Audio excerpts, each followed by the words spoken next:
3 of my videos gone. Not demonetized, not age restricted, completely removed. And the reason? Because I dared to talk about Kuruluş Orhan and Osman and Ertuğrul, one of Turkey's biggest TV shows. And apparently ATV, the network behind it, didn't like that very much. Today I want to talk about what's really going on here. Because this isn't just about copyright, this is about control. So here's the situation. I've been posting reaction videos to Kuruluş Orhan trailers. Not full episodes, not leaks, not pirated content, just screenshots, commentary, and music over a blue and white backdrop. Totally transformative. Fair use. But out of nowhere, 3 copyright strikes hit my channel, all from ATV, the Turkish broadcaster that airs the show. They didn't just claim ad revenue or give me a warning about the sections of the video that perpetrate copyright. They removed the videos entirely. And when the company goes out of its way to straight remove the videos, it usually means they're not protecting copyright, they're protecting a narrative. This has happened before. I had a trailer to one of the Kuruluş Osman episodes back in season 6, and I had 4K views and bang, removed the video. Again, no copyright, no videos, no music, just straight, maybe the logo. It's an automated system, I assume. But whenever I make any attempt to go back and contact the claimant, they usually provide an email for the person who reviewed the claim. No response whatsoever. There have been 2 guys, one dude who I just have no idea about, but then the most recent one looks like he's an intern. And yes, I do use the Kuruluş Osman and Orhan music, but those are not owned by ATV. Those are actually owned by Bozdag Film. The copyright owners, the rightful owners are Bozdag Film and the actual authors of said music, which is what I researched. So they don't even have a basis on that. And even if they did, YouTube's automatic copyright system would flag that and then notify me to remove that. So it's not the music. Now, just to retract a bit, let me just set the stage. Kuruluş Orhan is produced by Bozdag Film and distributed by ATV, one of Turkey's biggest private TV networks. ATV is owned by the Turkuaz Media Group, which has close ties to Turkey's political establishment. And their shows, they're not just entertainment, they're cultural exports with massive audience in Turkey, Pakistan, and the Middle East. These aren't small productions, they're multi-million-dollar historical epics, which I don't know where the budget's going to, but anyways, they portray glorified versions of Ottoman heroes and Islamic history. But here's where it actually gets interesting. In my opinion, and this is just my take, they're not striking because they fear piracy. I mean, there are hundreds of thousands of Indian and Desi and Urdu channels that straight up just take parts of the video and overlay it with some filters and some, over-the-top music. I think they're striking my channel specifically because they fear analysis. An audience that analyzes the show is an audience that might notice when the writing gets lazy, when the battles get too copy-pasted, when the storytelling starts serving propaganda instead of plot, when character arcs and story arcs are repetitive, overused.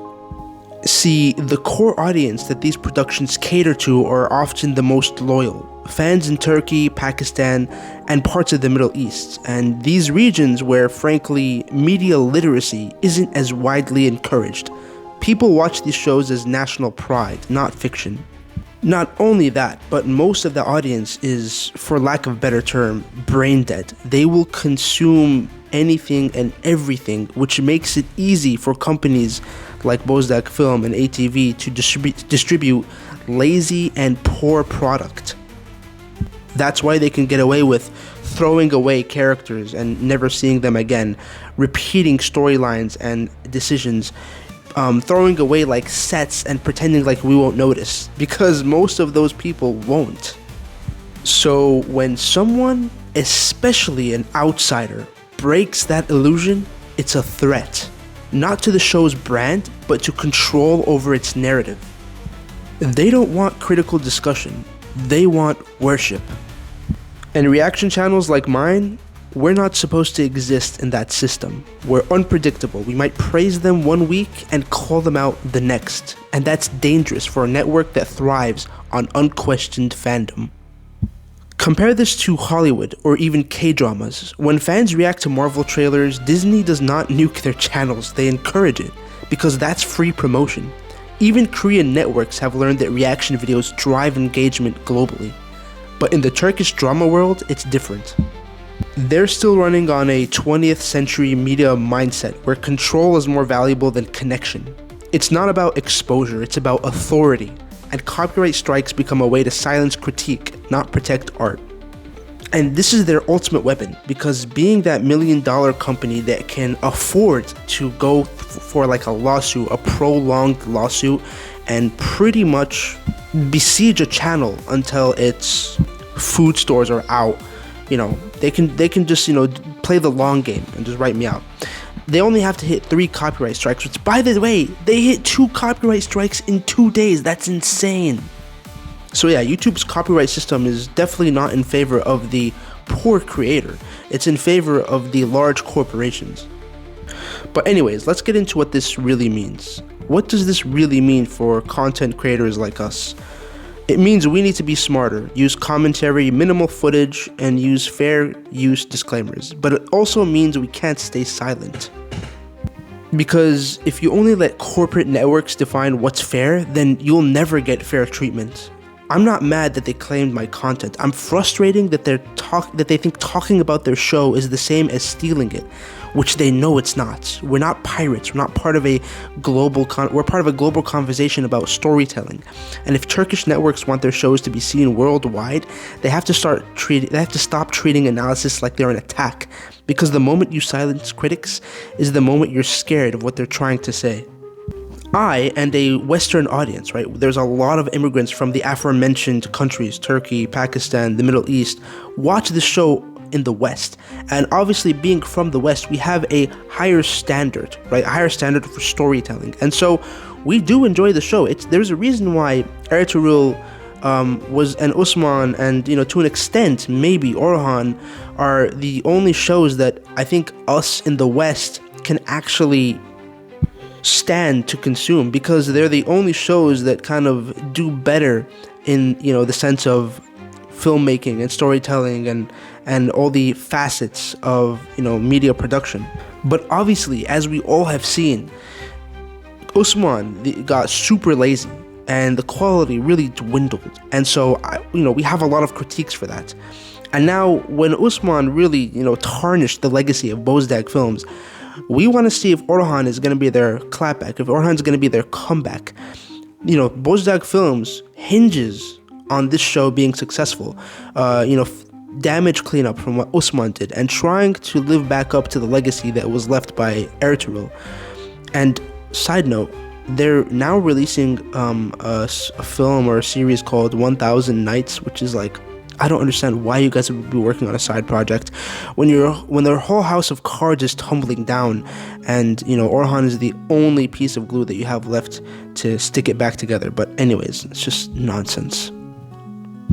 Anyways, to close this out, I'm still here, I'm still talking, and still believing in honest discussion. I will praise the show when it deserves praise, I will criticize the show when it deserves criticisms, and I know a lot of other YouTube channels are having similar problems and experiences with copyright strikes in terms of media. But this isn't just my story, this is about how media control shapes to what we can or can't say online.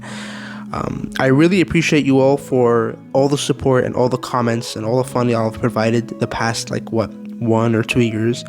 I really, really hope that I can fight back against these mistaken copyright claims, and we'll see what happens. I mean, I'm already up to 2, about to hit 3, and facing potential channel extermination.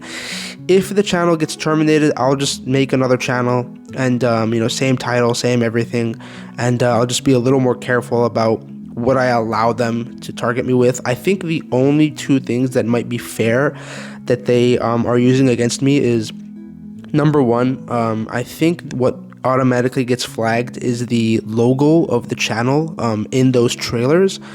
but still, I don't understand why they would flag that. And number 2 is the music. I'm pretty sure the background music, though, is owned by a whole other different entity. So the claimants don't really own the music, but I don't know. I could be wrong there. All in all, it doesn't really make sense why my channel would be targeted. I barely have any views. I have like 500 to 1,000 views on a good day. There are thousands of other channels that literally just copy, like they just take snippets of the video and throw a filter and maybe some music or something in the background, barely anything, and nothing's happening to them. Obviously, again, my little conspiracy theory is I think this channel is a threat to the overall narrative that these production and distribution companies are trying to push. And yeah, I guess I ruffled some feathers, but oh well, it is what it is. Thank you all for listening. Have a good rest of your days. Hopefully this channel can live, and I really want to make more reactions, but let's see what happens. Bye bye.